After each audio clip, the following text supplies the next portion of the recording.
June 1944. The beaches of Normandy. While thousands of soldiers storm the shores of Nazi-occupied France, 1,100 men prepare for a different kind of battle. Their weapons? Paintbrushes, rubber tanks, and sound effects. Their mission? To deceive the entire German army. This is the story of the Ghost Army, the most creative military deception in history. A story so secret it remained classified for 50 years. A story of artists who became warriors and warriors who remained artists. It started with a radical idea. In 1942, as Nazi Germany dominated Europe, a small group of American military strategists realized something crucial. In modern warfare, deception could be as powerful as any weapon. The concept was revolutionary. For centuries, military commanders had used basic tricks. Fake campfires to suggest larger armies. Dummy cannons carved from wood. But World War II was different. The scale was unprecedented. The technology was advancing rapidly. Aerial reconnaissance could photograph entire regions. Radio intelligence could track troop movements. The Germans had sophisticated intelligence networks across occupied Europe. The Americans needed something more sophisticated than simple tricks. They needed a comprehensive deception capability. They needed to fool not just ground observers, but aerial reconnaissance, radio intercepts, spy networks, and enemy intelligence analysis. They needed to create illusions so complete, so convincing, that even the most skeptical German officers would believe them. But they needed a special kind of soldier. Not the biggest or strongest. They needed artists, designers, actors, sound engineers, set designers, architects. Men who understood visual perception, acoustic properties, and human psychology. Men who could make the impossible look real. The recruitment was unlike anything the U.S. Army had ever done. In late 1942 and early 1943, military recruiters visited art schools across America. They went to the Fashion Institute of Technology in New York. They visited the Pratt Institute. They contacted the Juilliard School of Music. They reached out to advertising agencies on Madison Avenue. They visited theater companies in Chicago and Los Angeles. They visited architecture firms. They contacted industrial designers. The pitch was unusual and vague. They couldn't explain exactly what the recruits would be doing. They promised nothing except danger and secrecy. They told young artists that their creativity could help win the war, but they couldn't say how. Many who joined had no idea what they were signing up for. Some came from the most prestigious art institutions in America. Others were commercial artists, men who designed advertisements and movie posters. Some were theatrical set designers who had worked on Broadway. Others were sound engineers from radio stations. There were fashion designers, architects, and even a few magicians. Bill Blass was working in the fashion industry when he enlisted. Ellsworth Kelly was an art student. Art Kane was a young photographer. These men would become famous artists after the war, but in 1943, they were just talented young Americans answering their country's call. They called themselves the 23rd Headquarters Special Troops. The name was deliberately bland and bureaucratic. It suggested nothing about their actual mission. In military paperwork, they were just another support unit. But history would remember them as the Ghost Army. The name captured something essential about their mission. They would create phantom armies, divisions that didn't exist, equipment that was never there. They would become masters of illusion, operating in the shadows of real combat. Training began at Camp Forest, Tennessee in January 1944. Later, additional training took place at Camp Meade, Maryland. But this was no ordinary boot camp. Yes, these artists had to learn basic military skills. They had to learn to march, to salute, to follow orders. They had to qualify with rifles, though they would rarely use them. They had to understand military structure and protocol. But most of their training was entirely unique in American military history. They learned camouflage techniques from professional magicians. The military had hired several stage magicians as consultants.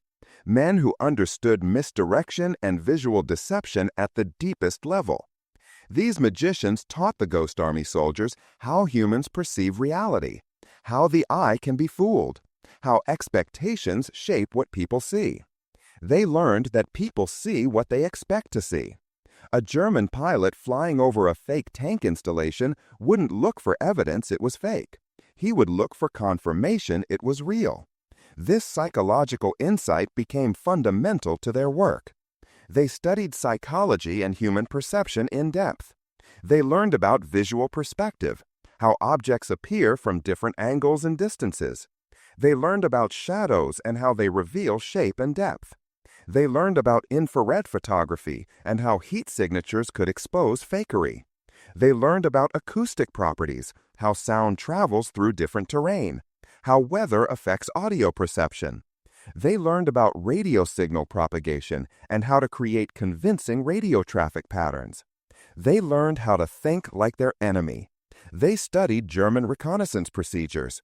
They learned what a German aerial observer was trained to look for. They understood German intelligence analysis methods. They studied captured German intelligence reports to see what details the Germans considered significant. This enemy-centric thinking made their deceptions far more effective. They weren't just creating illusions, they were creating illusions specifically designed to fool German military professionals. Their arsenal was extraordinary and bizarre. The centerpiece was inflatable tanks. These weren't simple balloons. They were sophisticated replicas of Sherman tanks, constructed from rubberized canvas. Each inflatable tank weighed only about 100 pounds, but when inflated, it looked remarkably realistic from 200 yards away. 4 men could set one up in about 15 minutes. They came with realistic details, painted markings, fake shadows painted on the canvas, even fake track marks that could be pressed into mud to suggest the tank had moved into position. But the inflatable tanks were just a beginning. They had inflatable artillery pieces, fake anti-aircraft guns, dummy airplanes constructed from wood and canvas that looked real from the air. They had entire catalogs of fake equipment, fake supply dumps made from painted canvas and wood, fake ammunition stockpiles, fake fuel depots with drums that were actually empty. They even had fake laundry lines because someone realized that an army camp without laundry drying in the sun would look suspicious. The sound equipment was equally sophisticated. They had special trucks equipped with powerful speakers and sophisticated audio equipment. These weren't just regular speakers. They were custom-built systems capable of broadcasting sounds up to 15 miles under ideal conditions. The Ghost Army had an extensive library of recordings. Tank engines starting and idling, tank treads moving across different terrain, artillery pieces being moved and positioned, bridge construction sounds, complete with hammers, saws, and the rumble of heavy equipment, infantry formations marching, the sounds of a camp waking up in the morning or settling down at night. The recordings were masterpieces of audio engineering. They weren't simply recorded and played back. Sound engineers had carefully mixed multiple recordings to create complex acoustic scenes. They understood that a real tank division doesn't sound like one tank multiplied by 50. It sounds like 50 tanks, each slightly different, some closer, some farther, some moving, some stationary, engines at different temperatures and running conditions. The Ghost Army sound engineers created audio landscapes so realistic that even experienced soldiers, hearing them from a distance, would swear they were hearing real military operations. They also had sophisticated radio equipment. The Ghost Army included experienced radio operators who could create completely fake radio traffic. They would broadcast using the call signs and communication patterns of real military units. They would create networks of radio communications suggesting division headquarters, battalion commanders, supply officers, all conducting realistic military business. German radio intelligence units would intercept these transmissions and use them to plot Allied positions and strength. The Ghost Army's radio deceptions were so good that sometimes even Allied units were confused about where their own forces were located. But perhaps the most important weapon in their arsenal was creativity. Every deception had to be perfect. Every detail had to withstand scrutiny. A single mistake, one element out of place, could expose the entire operation and cost thousands of lives. The pressure on these young artists was immense. They weren't painting landscapes for gallery shows. They weren't designing advertisements for magazines. They were creating illusions that real soldiers' lives depended on. One Ghost Army member later said it was like creating a stage set, except if the audience discovered it was fake, people would die. The attention to detail was obsessive. They didn't just inflate rubber tanks and leave them sitting there. They studied how real tank crews behaved. Real tanks in a formation don't sit perfectly still. Crews work on them. Officers walk between them consulting. Supply trucks move in and out. The Ghost Army would have soldiers walking between their fake tanks, pausing to examine them as if checking mechanical systems. They would drive jeeps in patterns that suggested a real headquarters operation. They would hang tarps between tanks as if creating workspaces. They understood that aerial reconnaissance wasn't the only threat. German agents operated throughout occupied France and later in Germany itself. Local civilians might report what they saw to German intelligence. So the Ghost Army had to fool people on the ground too. They would send small groups of soldiers into nearby towns wearing the patches and insignia of whatever unit they were simulating. These soldiers would go to cafes and bars. They would talk loudly about their unit's plans, making sure locals overheard. They would complain about their officers, brag about their equipment, discuss rumors about where they might be heading next. All carefully scripted to plant false information that would make its way to German intelligence. By June 1944, they were ready. They had trained for months. They had practiced dozens of scenarios. They had refined their techniques until every movement was choreographed, every detail perfect. And now they would face their ultimate test. Operation Overlord, the invasion of Normandy, was about to begin. The fate of Europe hung in the balance, and the Ghost Army would play a crucial role in the largest amphibious invasion in history. The Germans knew the Allies were coming. That was inevitable. You cannot assemble millions of men, thousands of ships, and mountains of equipment without your enemy knowing something is happening. The Germans had fortified the entire Atlantic coast. Field Marshal Erwin Rommel, one of Germany's most brilliant commanders, had been placed in charge of coastal defenses. He had ordered the Atlantic Wall, an extensive system of bunkers, artillery positions, obstacles, and minefields stretching from Norway to Spain. But the Germans didn't know where the invasion would come. The French coastline is hundreds of miles long. The Allies could potentially land anywhere from Brittany to Belgium. But some locations were more likely than others. The two most obvious choices were Normandy and the Pas de Calais. Normandy offered good beaches and was within range of British air cover. But Calais was closer to Britain, just 20 miles across the English Channel. It was also closer to Germany, offering the shortest route to the German heartland. German high command was divided. Some officers believed Normandy was the likely target. Others were convinced Calais made more strategic sense. Adolf Hitler himself leaned toward Calais. He believed the Allies would choose the shortest route. He ordered his best divisions, including crucial panzer tank divisions, to defend the Calais region. But he also kept significant forces at Normandy, hedging his bets. The Allies needed to remove that hedge. They needed Hitler absolutely convinced the main attack would come at Calais. This is where the Ghost Army would prove their worth. In the weeks before D-Day, while the real invasion force prepared in southern England near Normandy, the Ghost Army deployed to the Dover area, directly across from Calais. Their mission was unprecedented in scale. They had to create an entire fake army group. Not just a division or two, but a massive force that looked capable of invading France. They called the fake force the 1st U.S. Army Group, or FUSAG.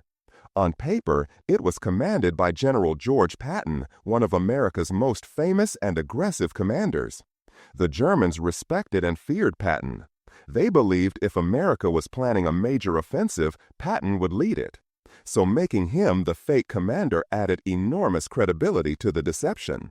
Patton himself was on the plan, playing his role perfectly by making very public appearances in the Dover area. The Ghost Army went to work creating FUSAG. They deployed hundreds of inflatable tanks across fields near Dover. They positioned them in realistic military formations, the way a real armored division would stage for an invasion. They set up fake supply dumps.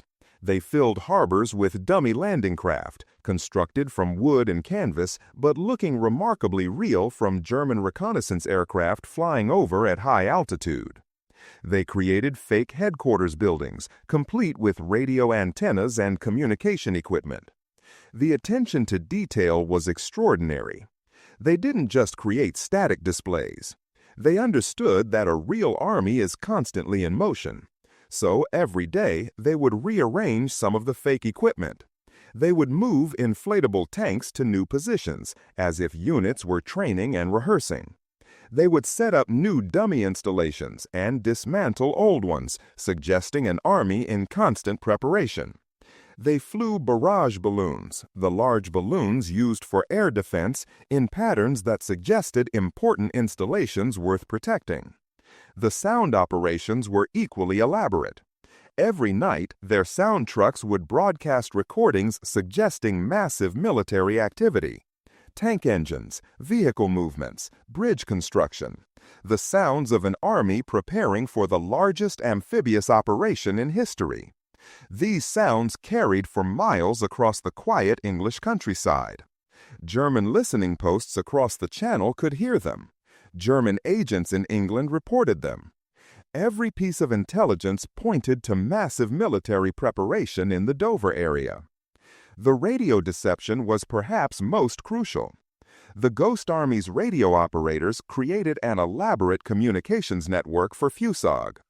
They broadcast constantly, using proper military protocols and procedures. They created radio nets for division headquarters, for armored battalions, for supply units, for engineering companies. The volume of radio traffic was enormous, exactly what you would expect from a massive army preparing for invasion. German radio intelligence units intercepted everything. They plotted the locations of transmitters. They analyzed communication patterns. They tried to break codes. Everything they intercepted confirmed FUSAG was real, was massive, and was preparing to invade at Calais.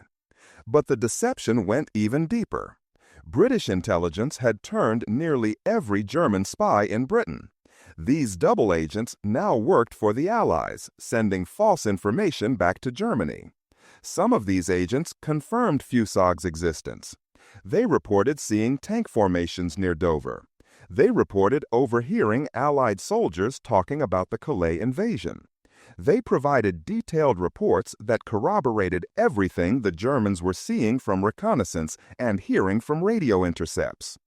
The deception was comprehensive, attacking German intelligence from every angle. The operation worked beyond anyone's wildest expectations. German high command became absolutely convinced the main invasion would come at Calais. They positioned their best divisions there, including the 15th Army, one of their strongest forces.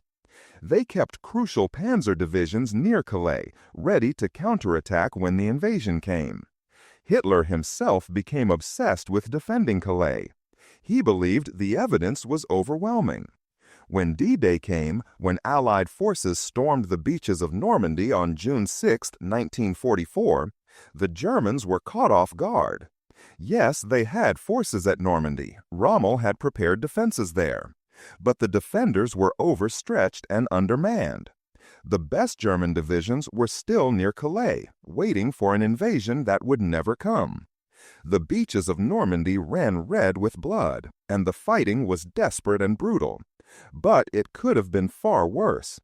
If Hitler had positioned his panzer divisions at Normandy, if the full strength of German forces had been waiting on those beaches, the invasion might have failed. Even after the invasion began, even as thousands of Allied soldiers fought their way inland from the Normandy beaches, Hitler refused to move his Calais divisions. For weeks, he remained convinced Normandy was just a diversion. He believed the real invasion, the main attack with Patton's forces, would still come at Calais. He kept his best division sitting idle, waiting for Fusog to attack. The Ghost Army's fake army held an entire German army group out of the real battle.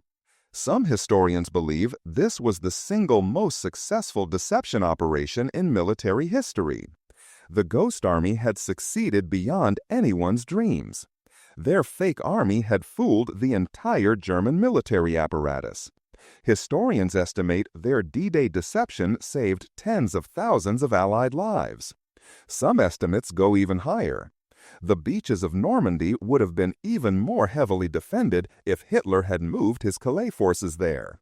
The Allied casualties, already terrible, could have been catastrophic. The invasion might have failed entirely. But the Ghost Army's artists and actors and engineers had tied down German forces with nothing but rubber and canvas and sound recordings. But their war was just beginning. After the D-Day deception, the Ghost Army moved to France. They would conduct 20 operations across France, Luxembourg, Belgium, and Germany over the next 11 months. Each operation was unique, tailored to specific tactical situations. Sometimes they would simulate entire divisions, other times just a regiment or battalion. Sometimes they would make real forces seem larger. Other times they would cover withdrawals, making the enemy think forces were still in position when they had actually moved away. One of their first major operations in France came in July 1944. This operation, called Elephant, demonstrated their tactical versatility. The real 2nd Armored Division needed to move secretly from one sector to another. If the Germans detected this movement, they could adjust their defenses or launch a counterattack. The Ghost Army's job was to make the Germans believe the 2nd Armored Division was still in its original position. In just hours, they transformed the division's former positions. They inflated hundreds of rubber tanks. They set up fake artillery positions. They broadcast tank sounds and radio traffic. They had soldiers wearing 2nd Armored Division patches move through nearby towns, making sure they were visible and identifiable.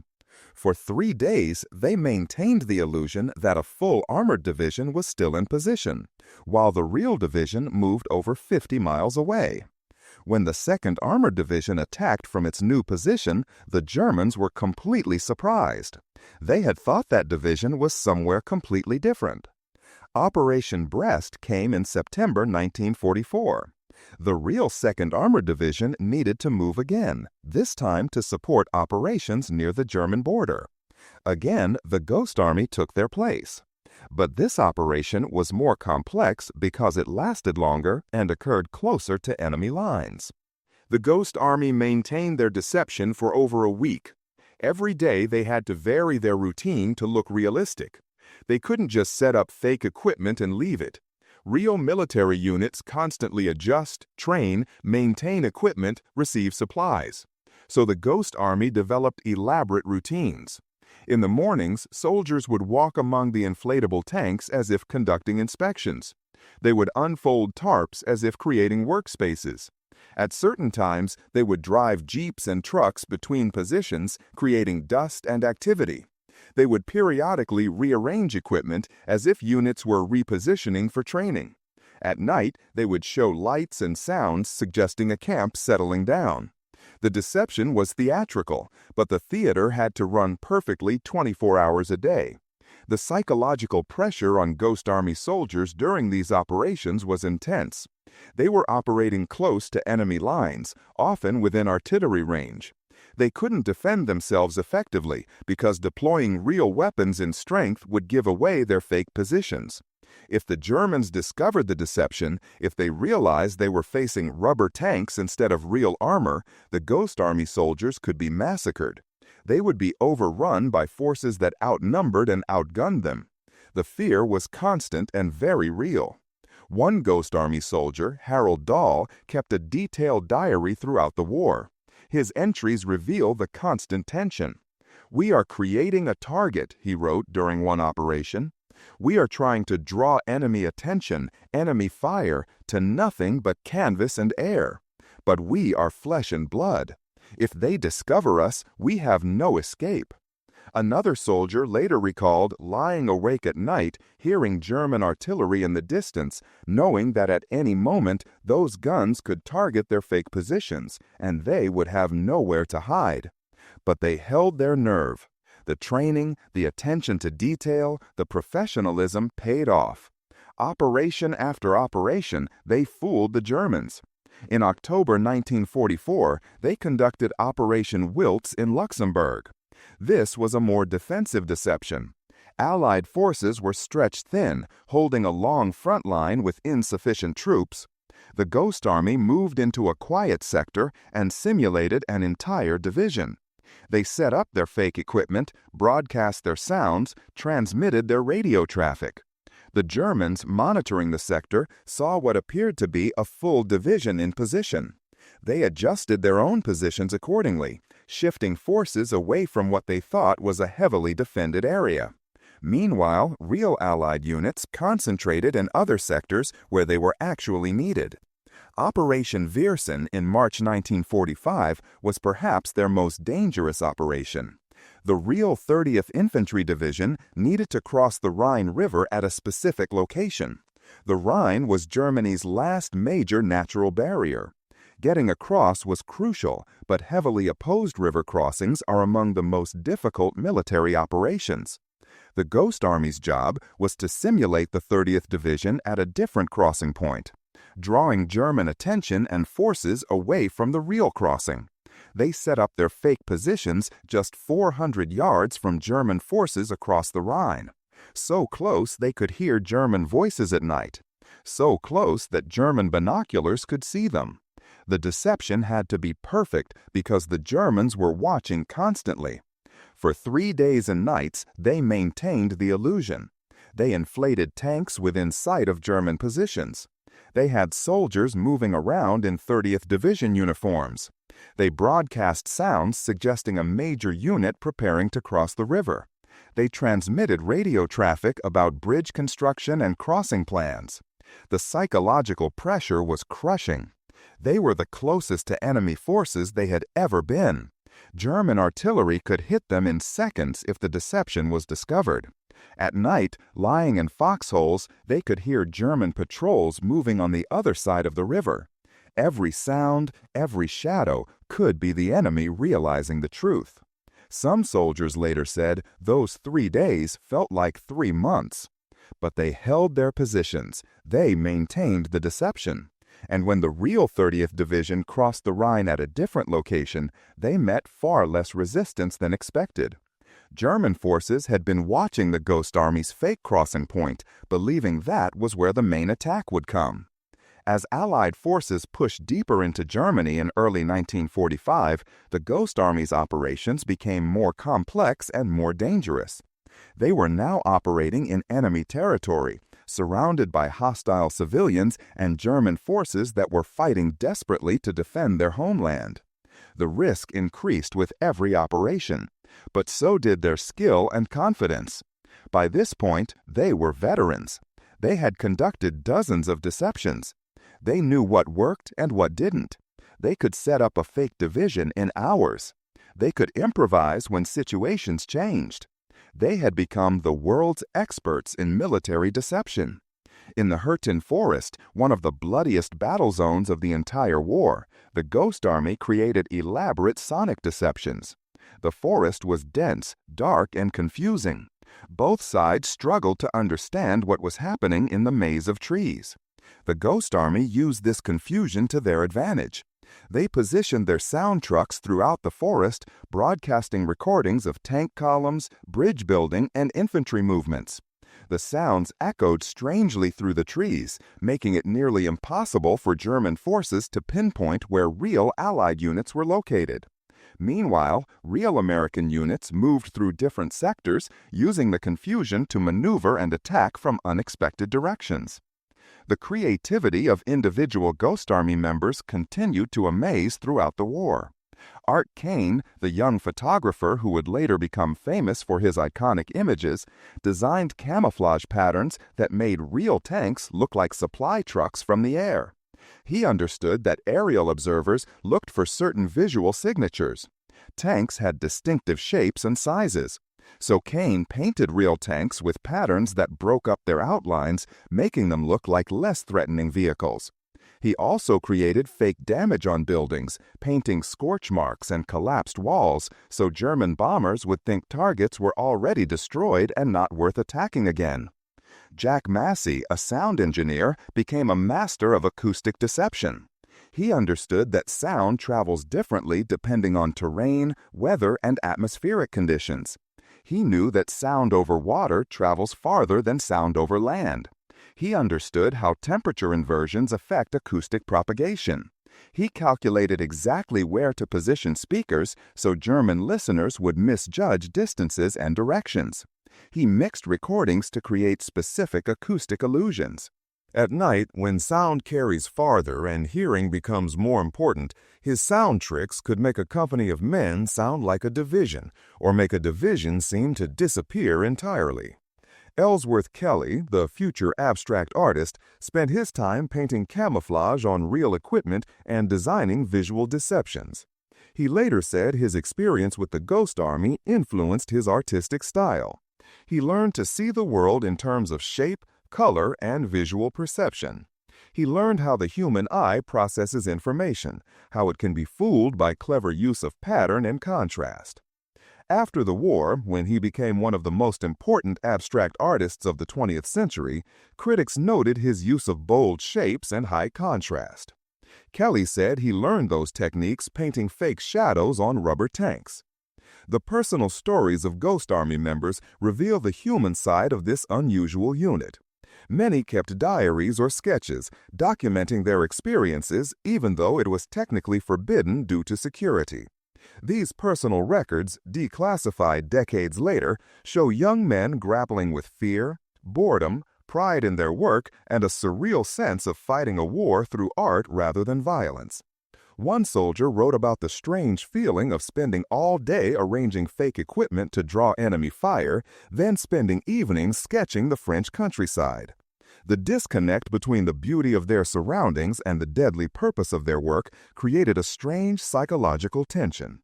Romance found its way even into the Ghost Army's secret work. Several soldiers met and fell in love with local women in France and Belgium. These relationships were complicated by the secrecy of their mission. They couldn't tell their girlfriends what they really did. Some invented cover stories about being supply clerks or maintenance personnel. Others simply said their work was classified and refused to discuss it.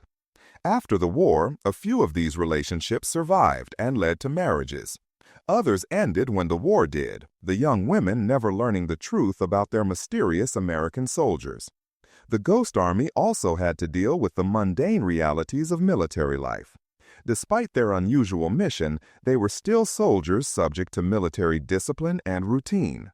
They had inspections, duties, guard shifts. They dealt with incompetent officers and unnecessary regulations. They ate terrible food and slept in uncomfortable places. One soldier's diary contains a long complaint about having to paint fake tanks all day, then stand guard duty all night, then paint more fake tanks the next day without sleep. The creativity and importance of their mission didn't exempt them from the grinding tedium that characterizes so much of military life. By April 1945, as the war in Europe approached its end, the Ghost Army had conducted 21 major operations across France, Luxembourg, Belgium, and Germany. They had simulated 2 corps headquarters, 14 divisions, and numerous smaller units. They had created fake armies that existed only on maps and in German intelligence reports. They had convinced the German military that Allied forces were simultaneously in multiple places they weren't and absent from places where they were actually massing for attack. They had become masters of what modern military doctrine would call information warfare, though that term didn't exist yet. Military historians who later studied the Ghost Army's operations were astounded by their effectiveness. In operation after operation, captured German documents and post-war interrogations confirmed that German commanders had been completely fooled. They had moved forces to counter threats that didn't exist. They had left sectors undefended because they believed those sectors were already heavily fortified. They had misjudged Allied strength and intentions based on Ghost Army deceptions. Some historians estimate that the Ghost Army's operations across their entire deployment saved between 15,000 and 30,000 Allied lives. For a unit of 1,100 men who never fired a shot in direct combat, this was an extraordinary achievement. When Victory in Europe Day came on May 8, 1945, when church bells rang across Europe and soldiers celebrated the end of the Nazi regime, the Ghost Army soldiers celebrated too.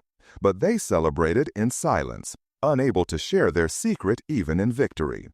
While other units were recognized and celebrated for their combat achievements, the Ghost Army remained unknown.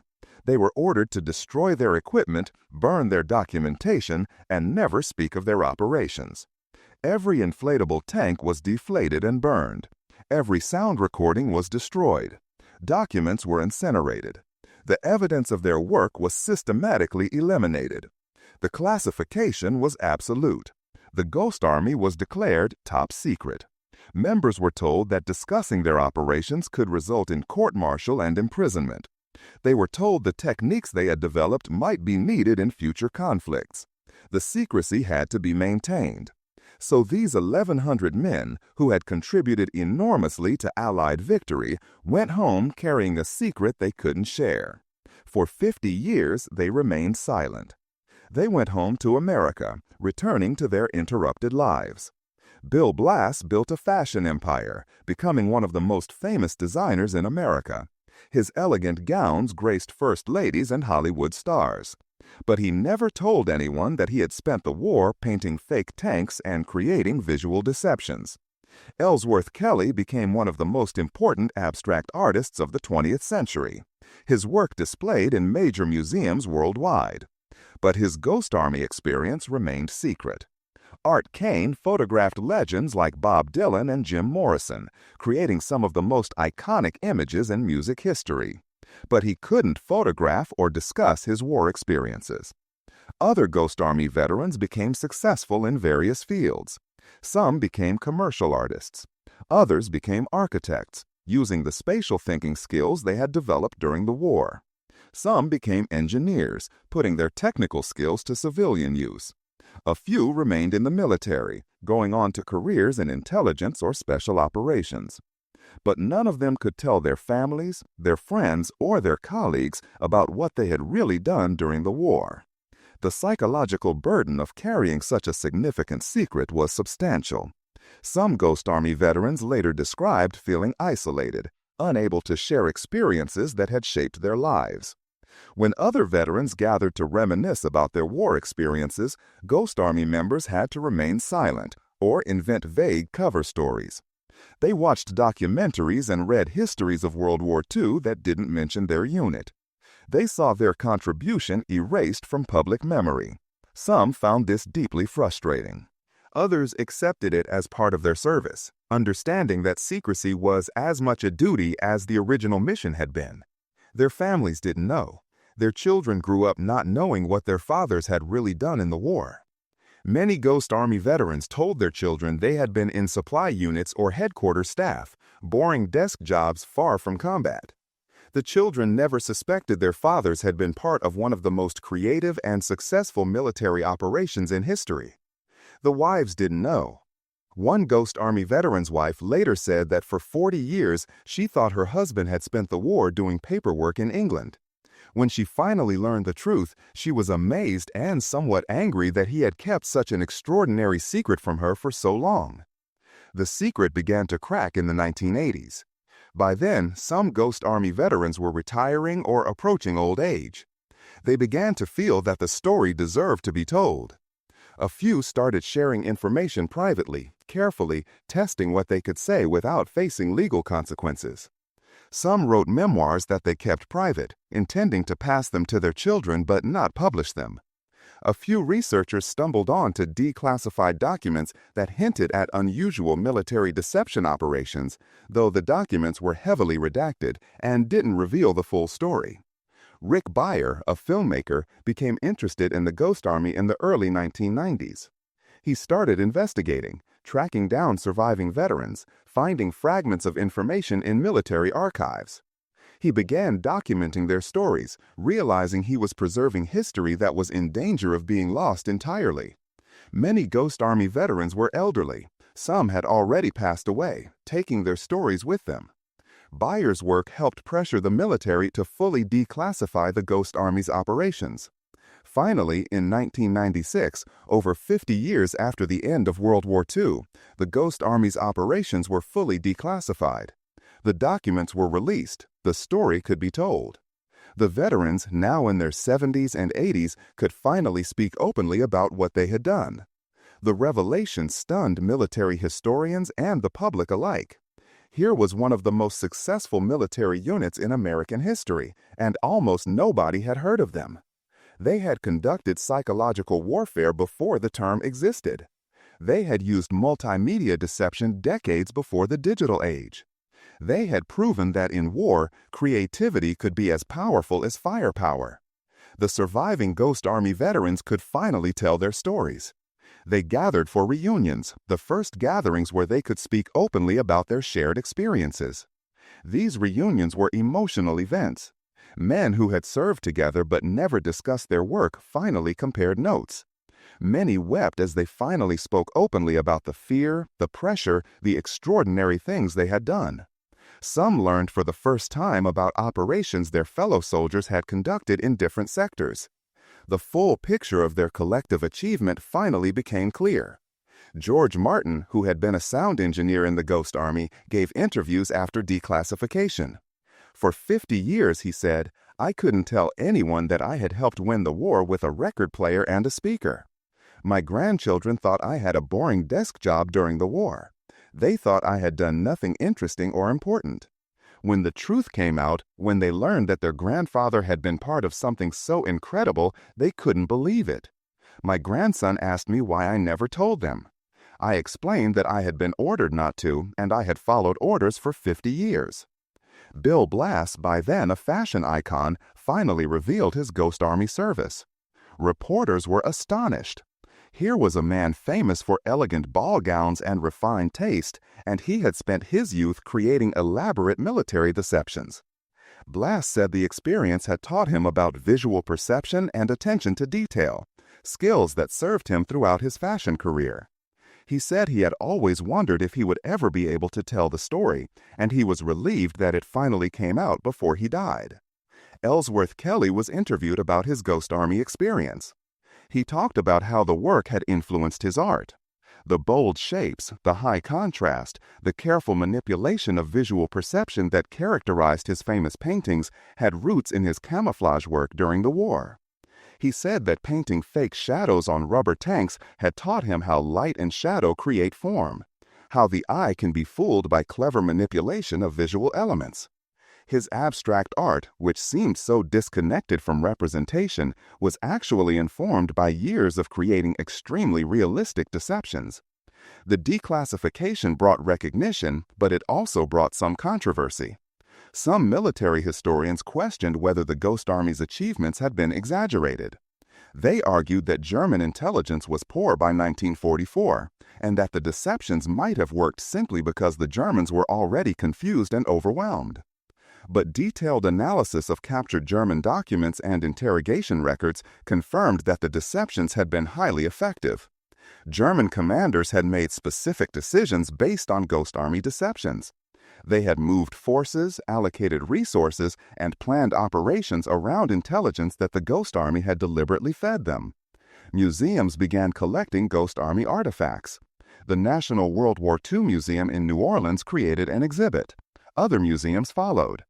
The sketches and paintings that Ghost Army members had created during lulls in operations were gathered and displayed. These works showed the war through an artist's eyes. Beautiful watercolors of French villages, charcoal sketches of bombed cathedrals, portraits of fellow soldiers. The art revealed the sensitive, observant nature of these unusual soldiers who fought with paintbrushes and sound effects. Some of the Ghost Army's techniques were still classified even after the basic story was revealed. Certain acoustic deception methods remained secret. Some of the psychological manipulation techniques were considered sensitive. The military believed these methods might still be useful in future conflicts and didn't want to reveal all their capabilities. So even with declassification, some aspects of the Ghost Army's work remained hidden. The Ghost Army's legacy extends far beyond World War II.